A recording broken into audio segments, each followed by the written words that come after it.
Assalamualaikum warahmatullahi wabarakatuh. Hai teman-teman semua, apa kabarnya hari ini? Senang sekali saya Afriansah bisa menyapa kembali para pejuang ASN tahun 2023. Selamat datang di Nurse Education Channel.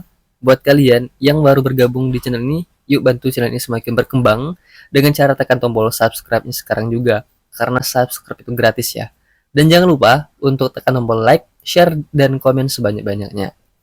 Oke teman-teman, seperti biasa kita hari ini akan latihan soal lagi untuk persiapan tes kompetensi teknis khususnya tenaga perawat rekrutmen P3K tahun 2023. Yuk langsung saja kita ke contoh soalnya. Oke teman-teman, kita ke soal yang pertama.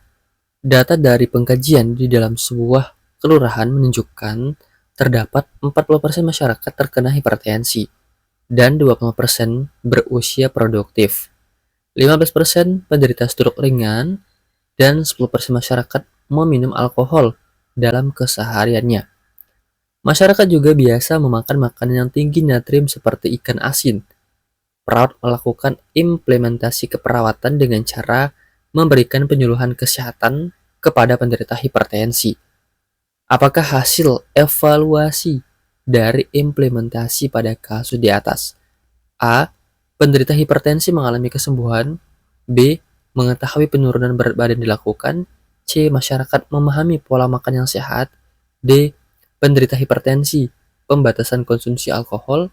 E. Penderita hipertensi mengetahui kebutuhan natrium.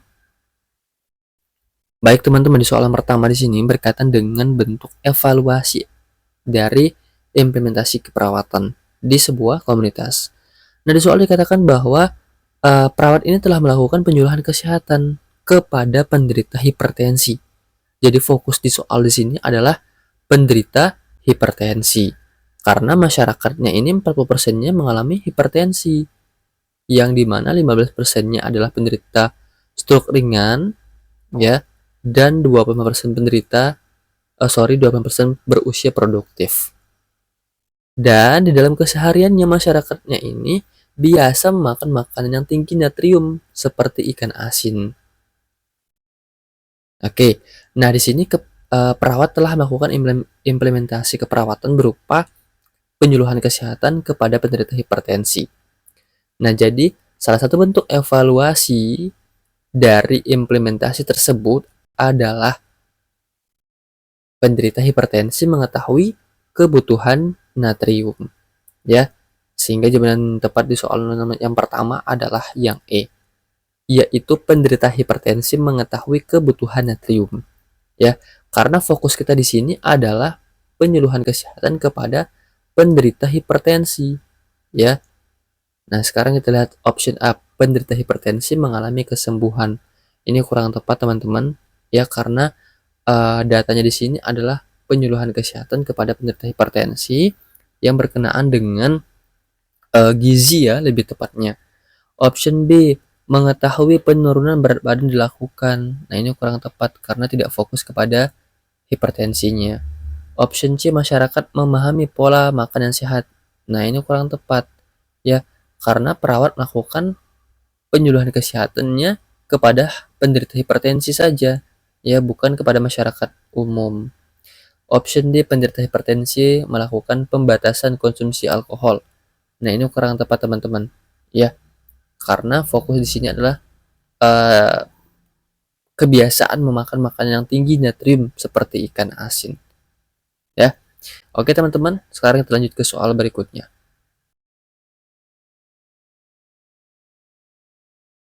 Oke teman-teman, kita ke soal nomor 2.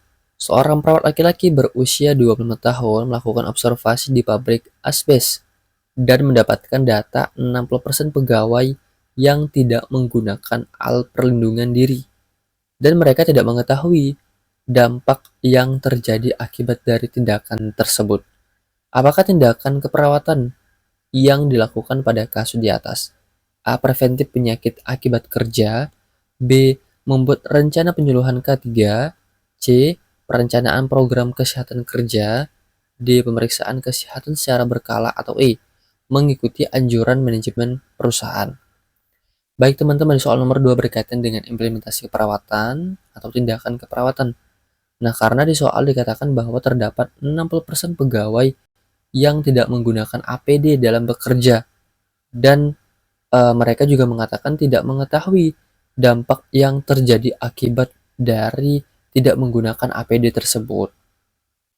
Nah, perawat mengangkat hal tersebut menjadi sebuah masalah, ya. Maka salah satu bentuk tindakan keperawatan untuk masalah tersebut adalah, ya, mengingat keamanan dan juga keselamatan pekerjanya, ya. Maka eh, yang menjadi permasalahan di sini adalah tingkat kewaspadaan pekerja terhadap keamanan dan keselamatan pekerja yang sangat rendah. Maka hal yang pertama dilakukan oleh perawat, ya, adalah melakukan eh, perencanaan, ya, melakukan penyuluhan kesehatan yang berhubungan dengan kesehatan dan juga keselamatan kerja, ya. Bahkan memberi masukan kepada perusahaan untuk membuat kebijakan mengenai wajibnya penggunaan alat perlindungan diri, ya. Maka jika dilihat dari optionnya, jawaban yang tepat adalah yang B, yaitu membuat rencana penyuluhan tentang kesehatan dan juga keselamatan kerja. Ya, karena datanya sangat tinggi sekali, yaitu 60%, ya, yang dimana pegawainya ini tidak memikirkan kesehatan dan juga keselamatan bagi mereka, ya. Mungkin karena kurangnya pengetahuan akan hal tersebut, ya. Oke, sekarang kita lanjut ke soal berikutnya. Oke teman-teman, sebelum kita lanjut ke soal berikutnya, sedikit ada informasi buat kalian yang sedang mencari platform belajar online untuk persiapan tes P3K. Nah, di sini aku perkenalkan, ini ada Sobat P3K, yang dimana ini merupakan salah satu tempat platform belajar yang saat ini kalian butuhkan untuk menghadapi tes P3K, khususnya untuk tenaga perawat. Apa-apa saja keunggulan dari Sobat P3K? Yang pertama, Sobat P3K bisa diakses selama 1 tahun. Yang kedua, terdapat pembahasan dan kunci jawaban yang lengkap. Yang ketiga, terdapat latihan sistem CAT dan real time. Yang keempat, terdapat statistik nilai dan skor, sehingga kalian bisa mengetahui tingkat kemampuan kalian sejauh mana. Yang kelima, Sobat P3K ini cukup mudah untuk diakses, yaitu bisa menggunakan komputer, laptop, dan juga smartphone. Harganya cukup murah teman-teman, hanya 99.000. Total biaya admin 4.000 sehingga menjadi 103.000. Terdapat 5 paket latihan P3K meliputi kompetensi teknis, manajerial, sosial-kultural, dan wawancara, yang dimana masing-masing per tryout-nya terdapat 105 soal. Caranya cukup mudah teman-teman, kalian cukup mengklik link yang ada di kolom deskripsi video ini, lalu nanti akan diarahkan seperti di gambar nomor 1. Kalian akan disuruh membuat akun menggunakan email. Nah, yang kedua, setelah kalian membuat akun, kalian disuruh login menggunakan email yang telah digunakan tadi dan juga password. Nah, lanjut ke langkah yang ketiga, akan muncul dashboard seperti yang di nomor 3. Nanti kalian tinggal klik beli tryout P3K. Nah, nanti kalian tunggu approve dari adminnya. Cukup mudah, yuk beli sekarang di Sobat P3K. Oke, kita ke soal nomor 3. Seorang perawat komunitas melakukan kunjungan rumah dan ditemukan data seorang anak berusia 10 tahun dengan keluhan demam sejak 1 hari yang lalu disertai menggigil, nyeri kepala, dan nyeri ulu hati. Nah, ibu dari anak tersebut telah memberikan obat paracetamol, namun demam anak tidak mengalami perubahan. Nah, berdasarkan informasi seminggu yang lalu ditemukan 5 anak yang positif menderita DHF. Pemeriksaan apakah yang perlu dilakukan untuk menentukan diagnosa sementara pada pasien tersebut? A. Uji Widal, B. Kultur darah, C. Mengukur TTV, D. Rapid test, E. Pemeriksaan limfosit. Baik teman-teman, di soal nomor 3 di sini berkaitan dengan penegakan diagnosis pada pasien dengan DHF. Nah, jika menemukan seseorang dengan gejala demam disertai menggigil, nyeri kepala, dan juga nyeri ulu hati, maka perlu dicurigai ya orang tersebut terkena demam berdarah atau DHF. Maka yang harus segera dilakukan pemeriksaan adalah dengan cara rapid test, yang dimana tes tersebut digunakan untuk memastikan kebenarannya. Ya, jika hasilnya positif, maka harus segera ke puskesmas terdekat untuk mendapatkan penanganan lebih lanjut. Ya, maka jawaban yang tepat di soal nomor 3 di sini adalah yang D, yaitu pemeriksaan Rampelli test yang digunakan sebagai bentuk diagnosis sementara pada pasien dengan DHF. AUG Widal, nah ini biasa digunakan untuk pemeriksaan salmonella untuk penderita demam typhoid. Ya, oke sekarang kita lanjut ke soal berikutnya. Oke teman-teman, kita ke soal nomor 4. Ditemukan data 30% siswa di sebuah SMP menderita DBD. Dalam survei epidemiologi, di SMP tersebut ditemukan banyak jentik nyamuk Aedes aegypti. Di sekitar selokan, lingkungan sekitar tidak pernah dilakukan pembersihan, dan juga tempat genangan air yang ada di sekitar sekolah, dan tidak pernah dilakukan pembersihan kamar mandi sekolah. Apakah upaya pencegahan untuk menangani masalah tersebut? A. Peningkatan SDM guru UKS. B. Penyuluhan kesehatan masyarakat. C. Pemeliharaan kesehatan lingkungan. D. Pemeliharaan kebersihan perorangan. Atau E. Pemeriksaan kesehatan secara berkala. Baik teman-teman, di soal nomor 4 di sini, ya dari hasil survei menunjukkan bahwa lingkungan sekolahnya ini tidak bersih, ya, karena ditemukannya ada banyak jentik nyamuk, ya, lingkungan sekitar tidak pernah dibersihkan, banyak tempat genangan air, dan juga tidak pernah dilakukan pembersihan di kamar mandi sekolah, sehingga didukung dengan data 30% siswanya mengalami DBD.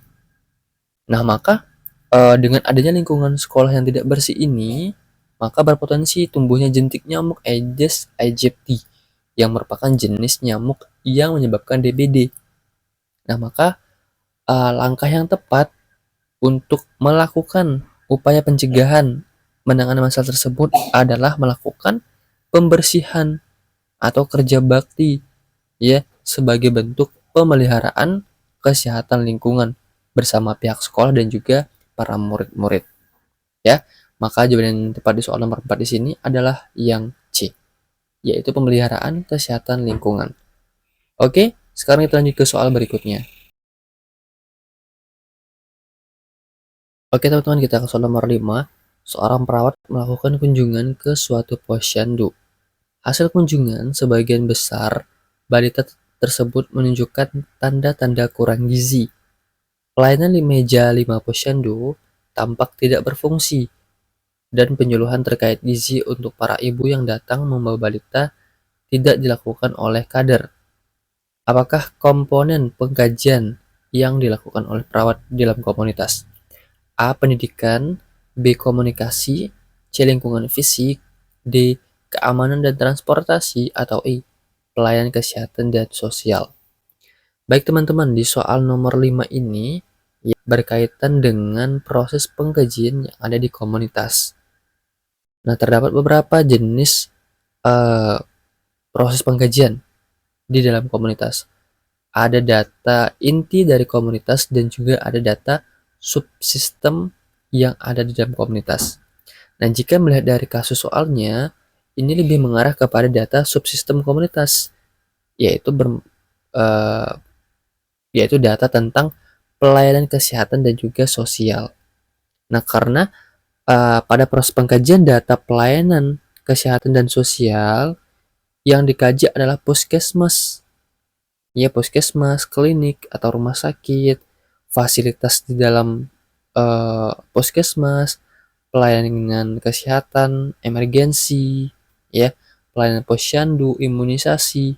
Nah, itu masuk kepada pengkajian pelayanan kesehatan dan juga sosial, ya. Nah, untuk data pendidikan, nah ini lebih mengarah kepada data meliputi sekolah yang ada di komunitas tersebut, ya, tipe pendidikan, apakah ada perpustakaan, apakah ada pendidikan khusus, ya, dan lain sebagainya.